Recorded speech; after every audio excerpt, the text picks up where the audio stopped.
ভূমিকম্পের ১০০ ঘণ্টা পর মিয়ানমারে ধ্বংসস্তূপের নিচে মিলল প্রাণের সন্ধান। ধসে গেছে অন্তত ৭টি মসজিদ। মুসলিম সম্প্রদায়ের মানুষের ব্যাপক প্রাণহানি।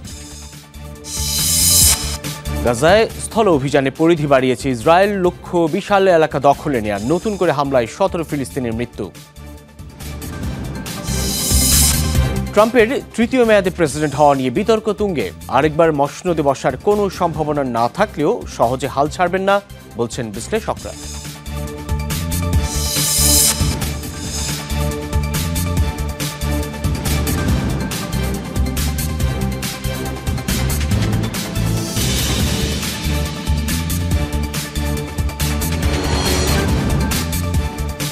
শিরোনাম দেখছিলেন যমুনা আইডিসকে। এসবের বিস্তারিত সহ আন্তর্জাতিক অঙ্গনের আরও কিছু খবর নিয়ে আপনাদের সঙ্গে আছি আমি সাইফুদ্দিন রবিন।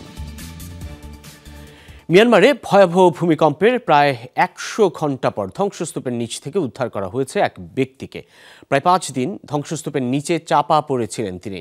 উদ্ধারকর্মীরা দীর্ঘ সময় চেষ্টার পর ধ্বংসস্তূপের নিচ থেকে বের করেন ওই ব্যক্তিকে। এরপরই তাকে দ্রুত নেওয়া হয় হাসপাতালে। কর্তৃপক্ষ বলছে এখনও ধ্বংসস্তূপের নিচে চাপা পড়ে আছেন বহু মানুষ।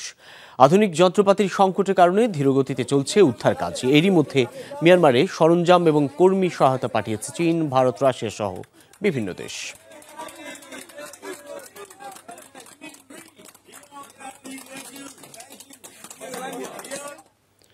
মিয়ানমারে ভয়াবহ ভূমিকম্পে মুসলিম সম্প্রদায়ের ব্যাপক প্রাণহানি এবং স্থাপনা ক্ষতিগ্রস্ত হয়েছে।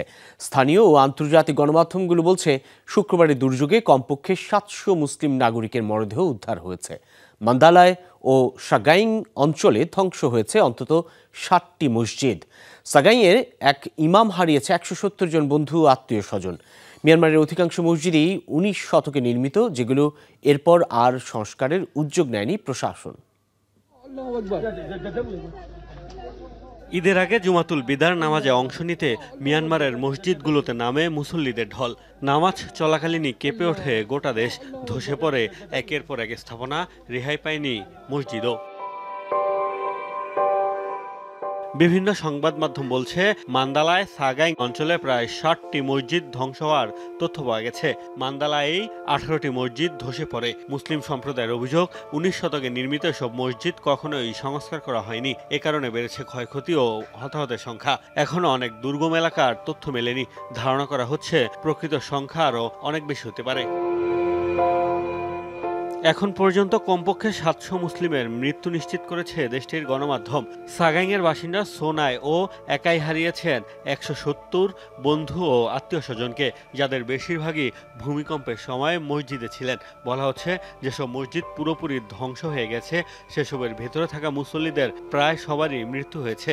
ধ্বংসস্তূপের ভেতর এখনও অনেক মরদেহ চাপা পড়ে আছে বলে ধারণা করা হচ্ছে। ভয়াবহ ভূমিকম্পে প্রায় ১৬০০টি বাড়ি, ৬৭০টি মঠ, ৬০টি শিক্ষা প্রতিষ্ঠান ও কমপক্ষে ২৯০টি প্যাগোডা ধ্বংসের তথ্য দিয়েছে জান্তা সরকার। তাদের দেয়া হিসাবে মুসলিম সম্প্রদায় ও মসজিদের ক্ষয়ক্ষতির তথ্য নেই বলে অভিযোগ উঠেছে। মোস্তফা মাহমুদ, যমুনা নিউজ। সময় যতই গড়াচ্ছে ততই কমে আসছে মিয়ানমারে ধ্বংসস্তূপের নিচে চাপা পড়াদের জীবিত উদ্ধারের সম্ভাবনা। ভয়াবহ ভূমিকম্পের প্রায় ৫ দিন পরও জীবিতদের সন্ধানে তল্লাশি চালাচ্ছেন উদ্ধারকর্মীরা। তাদের ধারণা ধ্বংসস্তূপের ভেতরে এখনও অনেকে জীবিত রয়েছেন। জান্তা সরকার জানিয়েছে এখন পর্যন্ত ২,৮৮৬ মরদেহ উদ্ধার করা হয়েছে। সংখ্যা দ্রুতই প্রাণহানি ৩,০০০ ছাড়িয়ে যাবে। আহত হয়েছে ৪,৫০০-এর বেশি মানুষ। এখনও নিখোঁজ ৩৭৩ জন। মার্কিন ভূতাত্ত্বিক জরিপ সংস্থা USGS-এর সংখ্যা ভয়াবহ এই ভূমিকম্পে মিয়ানমারের প্রাণহানি ১০,০০০ ছাড়াতে পারে। এদিকে এই দুর্যোগে থাইল্যান্ডে মৃত্যু হয়েছে ২১ জনের।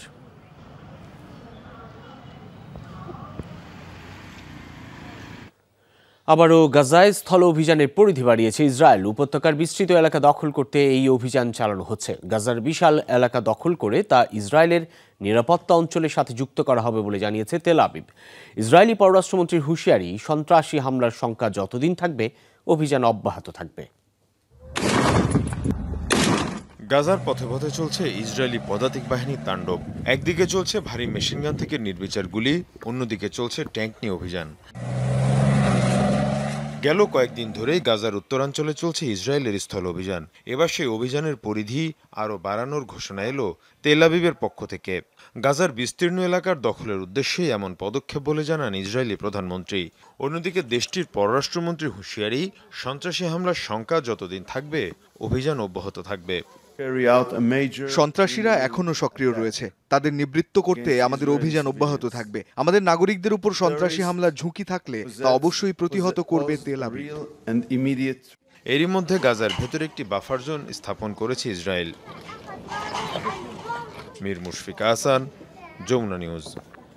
গাজা জুড়ে ইসরায়েলি বর্বরতা চলছেই। বুধবার স্থানীয় সময়ে ভোরেই ইসরায়েলি হামলায় মৃত্যু হয়েছে 17 ফিলিস্তিনির। এর মধ্যে মধ্য গাজার নুজেইরাত শরণার্থী শিবিরে প্রাণ গেছে 2 জনের। একজনের মৃত্যু হয়েছে আল মাওয়াসির নিরাপদ ঘোষিত এলাকায়। রাফাতে ইসরায়েলি হামলায় নিহত হয়েছে 3 ফিলিস্তিনি। এর আগে মঙ্গলবারও তেল আবিবের হামলায় কমপক্ষে 23 ফিলিস্তিনির মৃত্যু হয়েছে। এদিকে রাফায় অবস্থানরত ফিলিস্তিনিদের আবারও সরে যাওয়ার নির্দেশ দিয়েই গুলি চালাচ্ছে ইসরায়েল। এমন পরিস্থিতিতে দিকবিদিক ছুটছে ফিলিস্তিনিরা। জাতিসংঘের দাবি, ত্রাণ প্রবেশ করতে না দেয় উপত্যকার সব বেকারি এখন বন্ধ হয়ে গেছে। ফলে খাবারের ভয়াবহ সংকট তৈরি হয়েছে। ইয়েমেনে যুক্তরাষ্ট্রের হামলায় কমপক্ষে 4 জন নিহত হয়েছে। মঙ্গলবার দেশটির হোদেইদা অঞ্চলে ভয়াবহ মার্কিন হামলায় প্রাণহানির এই ঘটনা ঘটেছে। হুতির দাবি, অঞ্চলটির পানি ব্যবস্থাপনা অফিসের একটি ভবনে চালানো হয়েছে এই অভিযান। পাশাপাশি হামলার শিকার হয়েছে হাজ্জা ও সাদা অঞ্চলেও। তবে এখনও এই অভিযান নিয়ে কোনো মন্তব্য করেনি ওয়াশিংটন। এদিকে গত 15 মার্চ থেকে ইয়েমেনের বিভিন্ন অঞ্চলে লাগাতার হামলা চালাচ্ছে যুক্তরাষ্ট্র, যাতে এখন পর্যন্ত 60 জনের বেশি মানুষের মৃত্যু হয়েছে। জবাবে হুতিও মার্কিন অবস্থান লক্ষ্য করে পাল্টা হামলা চালাচ্ছে।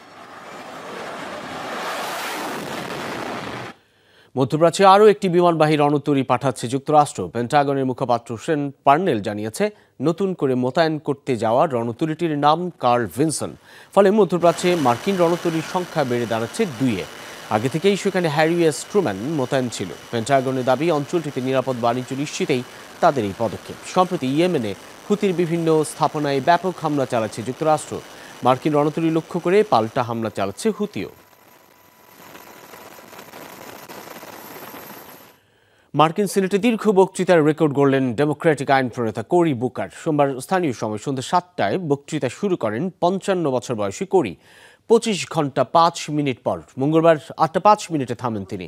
প্রায় 7 দশক আগের রেকর্ড ভেঙে নতুন ইতিহাস গড়েছেন এই রাজনীতিবিদ। এর আগে 1957 সালের নাগরিক অধিকার বিষয়ক আইনের বিরুদ্ধে স্ট্রম থার্মন্ড 24 ঘন্টা 18 মিনিট বক্তব্য দিয়েছিলেন। এ সময় বিভিন্ন মার্কিন প্রতিষ্ঠান থেকে কর্মী ছাঁটাইয়ের জন্য প্রেসিডেন্ট ডোনাল্ড ট্রাম্প ও তার ঘনিষ্ঠ সহযোগী ইলন মাস্কের তুমুল সমালোচনা করেন কোরি। মার্কিন যুক্তরাষ্ট্রের সংবিধান অনুযায়ী 3য় দফায় প্রেসিডেন্ট হওয়ার সুযোগ নেই। তারপরও ডোনাল্ড ট্রাম্পের সম্ভাবনা নিয়ে চলছে আলোচনা। বিশ্লেষকরা বলছেন, আপাত দৃষ্টিতে ট্রাম্পের আরেকবার মসনদে বসার কোনো সম্ভাবনা নেই। তবে ধারণা করা হচ্ছে বর্তমান প্রেসিডেন্ট এত সহজে হাল ছাড়বেন না। আইনের ফাঁকফোকর খুঁজে ট্রাম্পকে আবারও প্রেসিডেন্ট বানানোর উপায় খুঁজবেন তার আইনজীবীরা। মার্কিন সংবিধানের 22তম সংশোধনীতে স্পষ্ট করে বলা হয়েছে, 2বারের বেশি কেউ দেশটির প্রেসিডেন্ট হতে পারবেন না। নিয়ম না থাকলেও আবারও প্রেসিডেন্ট পদে লড়াইয়ের বার্তা দিয়েছেন ডোনাল্ড ট্রাম্প। সবশেষ তার ঘনিষ্ঠ সহযোগী স্টিভ ব্যানন এই ইস্যুতে নতুন করে আলোচনার জন্ম দিয়েছেন। ট্রাম্পের 3য় দফায় প্রেসিডেন্ট হওয়ার আগ্রহ নিয়ে পক্ষে বিপক্ষে আলোচনা সমালোচনার ঝড় বইছে। এমন পরিস্থিতিতে প্রশ্ন উঠছে, আবারও রিপাবলিকান এই নেতার প্রেসিডেন্ট হওয়ার সম্ভাবনা কতটা? বিশ্লেষকরা অবশ্য বলছেন, প্রচলিত আইনে 3য় দফায় হোয়াইট হাউসে যাওয়ার দৌড়ে অংশ নিতে না পারলেও হাল ছাড়বেন না খেপাটে ট্রাম্প। বলা হচ্ছে, নিশ্চিতভাবেই তার আইনজীবীরা ফাঁকফোকর বের করার চেষ্টা করবেন। সংবিধান বিশ্লেষণ করলেই বলা যায়, প্রেসিডেন্ট পদে তিনি 3য় মেয়াদের জন্য প্রতিদ্বন্দ্বিতা করতে পারবেন না। তবে এ বিষয়ে আমার কোনো সন্দেহ নেই যে ট্রাম্পের এমন আইনজীবীও রয়েছে যারা 3য় মেয়াদে তাকে ক্ষমতায় আনার জন্য সংবিধানের ফাঁকফোকর খুঁজে বের করার চেষ্টা করবেন। মার্কিন সংবিধানের দ্বাদশ সংশোধনী অনুযায়ী প্রেসিডেন্ট মারা গেলে কিংবা অক্ষম হলে ভাইস প্রেসিডেন্টের সামনে অন্তর্বর্তীকালীন দায়িত্ব পালনের সুযোগ থাকে।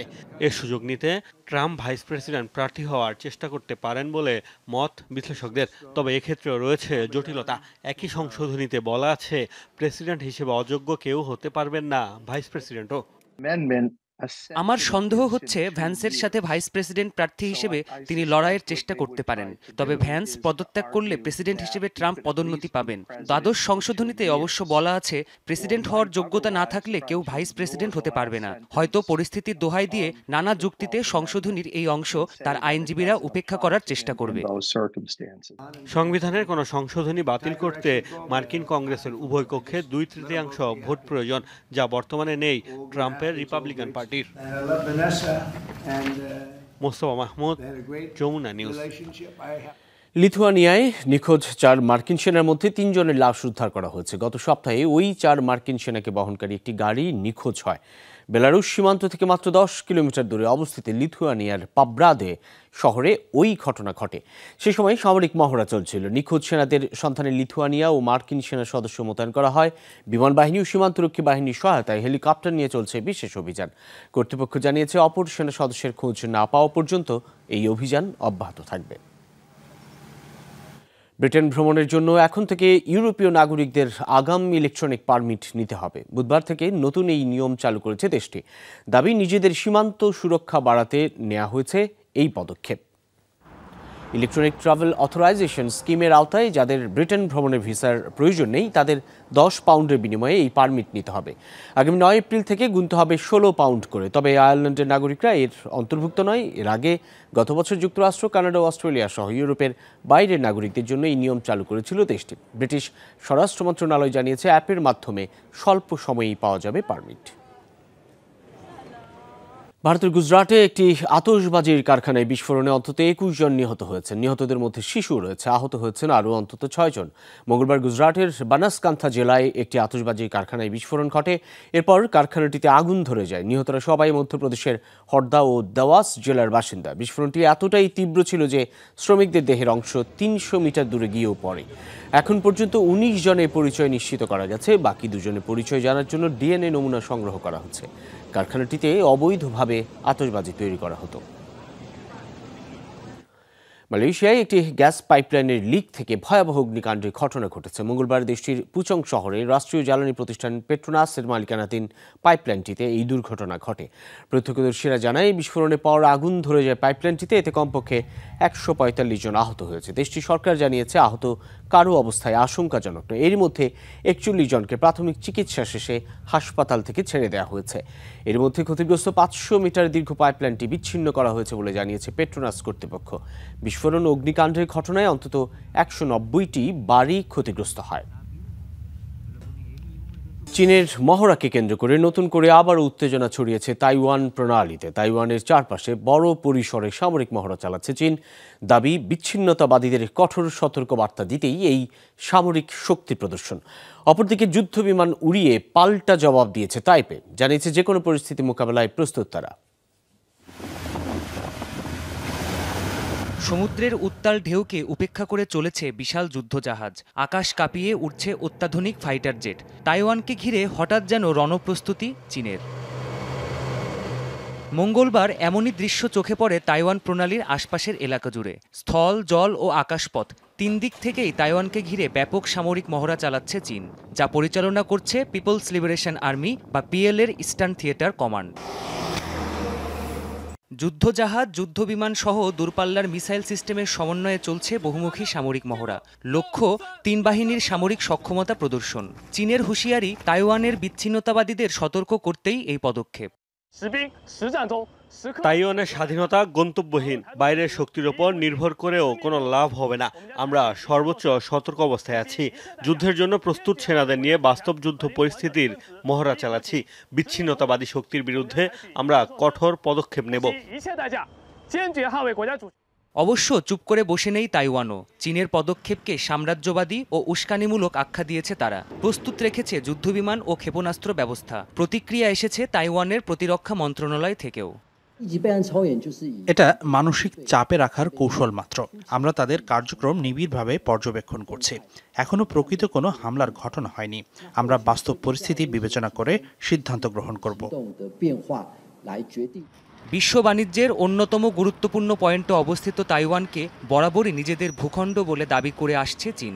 গেল কয়েক বছরে অঞ্চলটির আশপাশে সামরিক তৎপরতা বাড়িয়েছে দেশটি। প্রাণপ্রতিম কুণ্ডু, যমুনা নিউজ। যমুনা ডেস্ক পর্যন্তই এতক্ষণ সাথে থাকার জন্য ধন্যবাদ সকলকে।